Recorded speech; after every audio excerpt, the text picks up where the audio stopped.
They announced Francis Ngannou and Tyson Fury, Dominic. Now, some of the details, it seems like most of the details are out by this point, but there is potential that some of this could be like there could be slight changes, or maybe there's some assumptions we're about to make that end up not being true.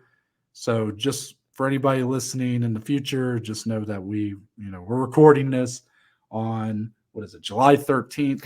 So that is the details of this fight as we know them today. Basically, this is going to be a full-on boxing rules fight, 10 rounds, normal size gloves, normal ring, and apparently knockdowns, knockouts, Yeah, they're allowed to all do all all that. allowed. So not a full-on exhibition like Eddie Hearn was sort of saying a couple weeks ago.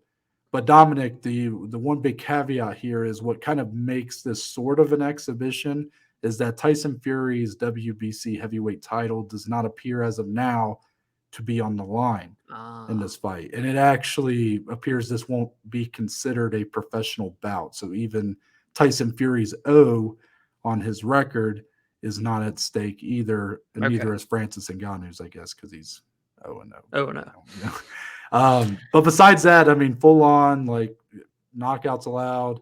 They're not doing like 4-ounce MMA gloves or anything. It's going to be really just a regular boxing bout, non-title bout. Mm. This will be happening in Saudi Arabia. It is unclear as of now who will be broadcasting it, but a lot of signs seem to point to ESPN Plus, which would be very Hmm. interesting. Okay. Um, but Dominic, I'm just going to get your thoughts on this matchup, and we'll kind of get. I have a second part, but we'll start with the thoughts, and eventually I'll have you answer like what are Ngannou's chances. But Hmm. Yeah. It happened. It felt like it was kind of going to, for the most part. I know we had a couple weeks ago Dana throwing his hat in with Tyson Fury and John Jones. But yeah, I'm here for it. I think it's exciting. I think it's fun. I think it's different. We don't really get to see it all that often. Francis took a chance on himself, and that fumbled the bag narrative is like no more. I don't know what the payday is going to be for him, but this is life changing stuff for him. A chance for him to potentially even knock out a world heavyweight champion boxer and Tyson Fury is unbelievable. The hype video that he posted was pretty sick. I saw it on that Twitter. was Noah sick. sent it to me on TikTok. It was Ooh, that pretty was sick. dope. I think it's going to be a fun buildup. I think it's going to have a lot of eyes on it. Obviously, I'm not much of the boxing person compared to Noah, but Tyson Fury is a global star in the combat sports space. And Francis, obviously not to that level, but a huge star in the MMA space. So we're going to get this crossover here. Maybe it could set up some cool opportunities in the future. Again, this is kind of the first thing for Francis in terms of that new PFL deal, right? That historical contract that he signed. This is the first step toward it. Not that they're co-promoting it or anything, but it's the opportunity that he gets to do this through that contract with them. I have no problem with it. It's 2 weeks before a huge card for the UFC when John Jones is fighting Stipe, which is kind of ironic as well. I love everything about it. I think it's going to be really fun. Also, 1 week after UFC 294, we're in Yeah, it's right in the middle, Abu isn't it? Dhabi. So I mean, my thoughts sort of vary on this one, right, Dominic? Because I come at it from a few angles: the MMA fan, the boxing fan. Yeah. I look at it from the fighter's perspective, and Yeah. then fandom perspective, right? There's like so many Uh-huh. different angles, Uh-huh. and I'm trying to wrap my brain around it. So let's start with Francis Ngannou. He's the easy one. He won. He's already Yeah. won. He hasn't Yeah. even stepped in the ring, hasn't stepped in a cage in over a year, and he won. He won. Mhm. I'm not saying people have to be happy that this is the direction he's going. Um, if you would like to criticize him for that, more power to you. But unfortunately, Dominic, legacy does not pay the bills around here. Mm. These guys are prize fighters. As much as we talk about things like legacy and we cling to that, Yeah.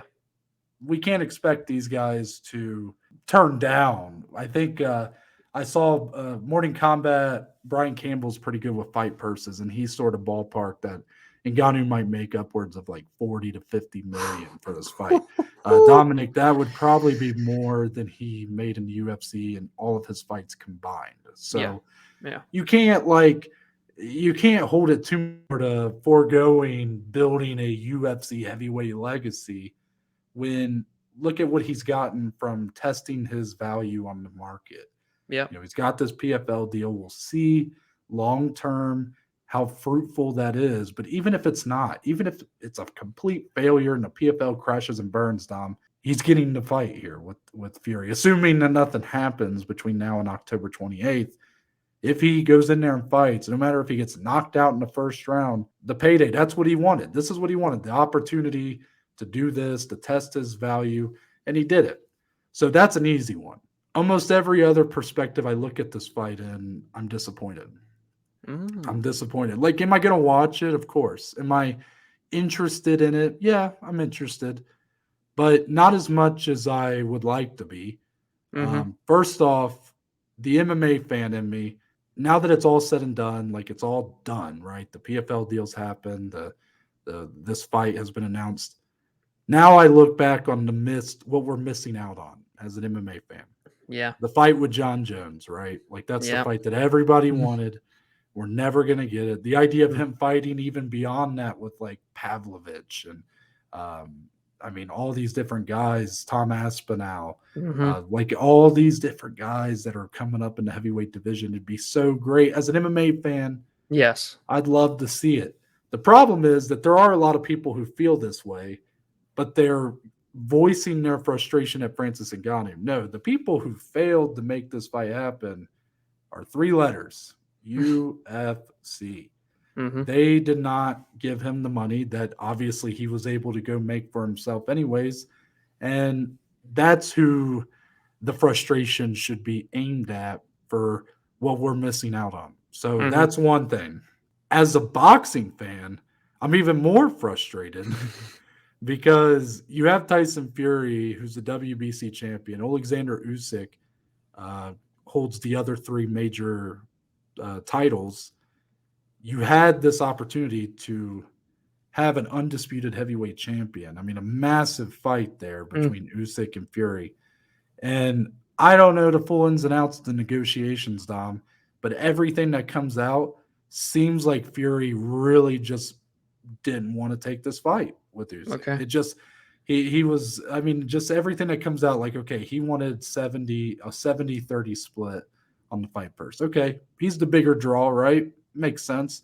But then if Usyk would have won the rematch that he wanted a rematch clause and the rematch would also be a 70-30 Oh. split for Fury. So like it seemed like his team was trying to do anything they could to just make Usyk walk away from the table.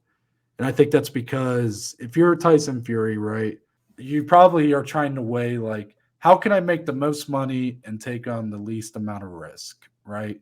He's already a global superstar. He's upwards and he's in his mid to late 30s, I think, at this point.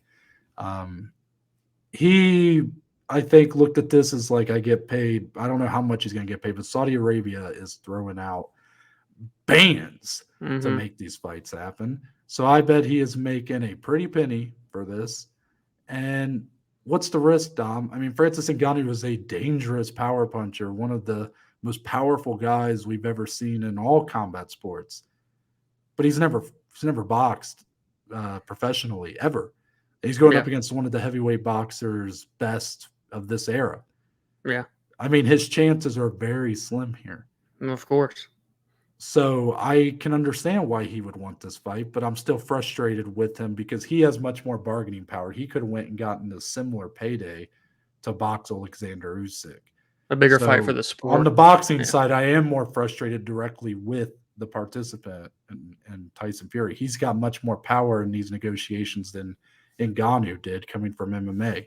So yeah, I'm a little frustrated with this fight, and I think I didn't mention also another frustrating part.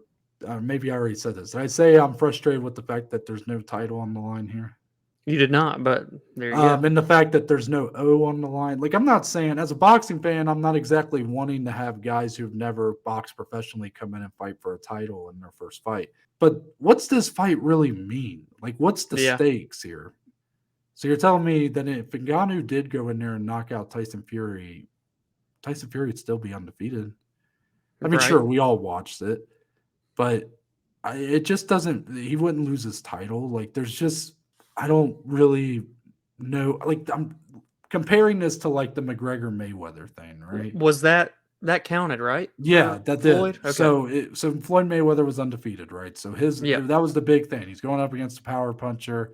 You know, he's putting his O on the line. He didn't have a major title. He's kind of been in and out of retirement, but I think one of the major bodies in boxing put together like the money belt or whatever. It's like Jesus Mhm. Christ, like I mean, how on the nose do we have to be with this? But at least like there were it was a professional bout. Like it just felt Yeah. like there was stakes to it. Here, sure, there still is. Like everybody's going to be watching, right? So if you see Fury get knocked out, he can't just turn around tomorrow and say no, that didn't happen.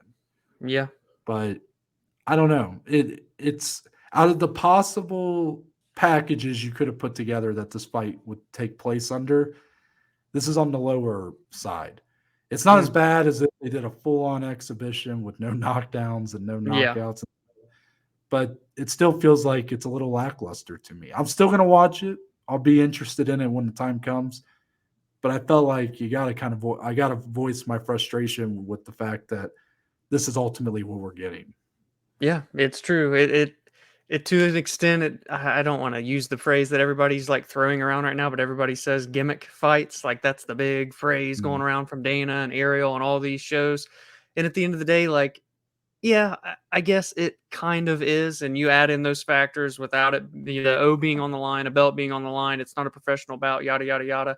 It makes it feel even more so that way. And I just wonder, it is a shame that a lot of people, like you said at the front of your point about people hating on Francis here, like there's just no reason. There's no rhyme or reason to be hating on Francis here because if any of us are in the same situation, what are you going to do? You're going to put your family and your financials first over anything else, including the legacy and the belts, as Noah mentioned. So it's just interesting. There's going to be a lot more frustration from what I see toward Francis than what there is toward Tyson. But do you feel from the boxing community there's also the same shared frustrations that you have with Tyson? oh yeah, people want Tyson to be stripped and everything Mm-hmm. else. I mean, yeah, I'm not even like as into it as obviously a lot of people are, and I've heard a lot of it. So, and I get it. I get their frustration. Um, Let me ask you this, Dominic. This is just a random question that I've seen this fight. It's obviously being compared to the McGregor Mayweather fight, right? Due to the Yeah. similar status of both guys and what sports they're coming from. And yet, I actually want to compare it to a fight we didn't get. Mhm. Why is it that everybody on the MMA side is so supportive of Ngannou getting this, right? Getting this bag, getting this opportunity. And yet, when Kamaru Usman tried to pursue a Canelo Alvarez fight, he was sort of clowned for it and everybody was very dismissive of him. I'm curious if you feel like, Yeah. did you notice that kind of difference in how people sort of reacted when they presented that? Like, what do you think that is? I almost wonder if it's just like the realism of it happening maybe was a factor in why it didn't get as big. I mean, I felt like a lot of people were laughing at Kamaru because one, he was obviously still, I think, a champion at the time he was talking Mhm. about it. He was still an active fighter and whatnot. So it was easier to dismiss and laugh it off as like, oh, and if he's even in there, he has like they'd say he probably has a lesser chance to beat Canelo, obviously, than Francis does to beat Tyson Fury. I think this is how it works with these heavier guys. But with Francis, I think when you leave the UFC one to become a free agent, became more realistic. And then you add in the contract that he signed with the PFL. I think that's what made this added eyeballs and the more criticism because they knew like this is actually probable to happen, and now it is happening. That's what I would Yeah, guess. I would. My best guess for that was that Ngannou was challenging the system, right? The Yeah. entire, I mean, the UFC do, I'm not going to say the word monopoly, but others have called it that. They do control a very large share of any sort of money that comes in for MMA. So he challenged that system. Like instead of embracing being a UFC heavyweight champion, he looked to maximize his value elsewhere, and he Hmm. did. With Kamaru Usman, the talk was while he was a sitting champion and did not seem to have any interest in leaving the UFC either. So maybe a part of it was the actual evaluation of their chances, but make no mistake, everyone listening, Francis Ngannou has a puncher's chance, and that's it. Yeah. But obviously that puncher's chance is going to be better than most. Right. Yeah. 100%. Anything else you'd like to say about this fight, or maybe Ngannou's chances before we move on? No, I think the fight's all there. The chances obviously are slim, and I just want to touch on that third thing there, the long term impact, real fast. I think there's a lasting long term impact if Francis Ngannou comes in and does beat Tyson Fury, does knock out Tyson Fury. Then and only then do you really see this Francis situation that we've witnessed over the last year, I think, come into play more with more prominent big name fighters. But if he goes in and loses, it's like, he was supposed to lose, so it is Yeah. what it is. He got money, then that. But if he wins, I think there could be a long term impact there, and especially for Francis, obviously. But it could be a trickle down effect into the sport. I think Dominic, I think the long term impact actually has already started. I think long term in MMA, you're going to see this tug of war between the UFC trying to change how they do their contracts to try to make them maybe a little bit more restrictive, even though they already are pretty restrictive. And then some of the bigger name fighters that come through trying to test their value. I believe that this may end up being a huge moment that could spring forward some positive change for the fighters involved. Hmm. Um, there could be some negative impacts on the actual product. There's a lot of factors that could affect really the entire sport. And I do think long term we could see a ripple down effect through the entire sport of MMA and the UFC in general. And I think it might be a little bit needed for the UFC to have to feel challenged in some way. Yeah, I think so. What's wrong with it, right? Right. I think that only will, I mean, it only helps, I think, everybody involved, the fighters, us. Like, And if the competing UFC feel brands. challenged, yeah, like I think that Hmm. this is healthy. You should Yes, not 100%. have one company that feels like they can just coast. And I think that's what the UFC has been doing for a Right. while, even though Yep, we we've do touched give, on that. hey, look, last week, amazing card, right? They are Hmm. always going to put on amazing cards. I still Yes. love watching UFC. I love the UFC. I mean, I'm not trying to be a UFC hater, but you have to kind of look at it from our perspective from the other side, right? Hmm. The human perspective, those fighters, they probably deserve a little bit more. Well, and imagine, right, the product that we get is still great more often than not right now in the UFC. But imagine they have that competition, they have that challenge, they have that nudge. What type of product could we get then? You know what I mean? Like that could be an improved product as well. So it's going to be interesting to watch this all play out.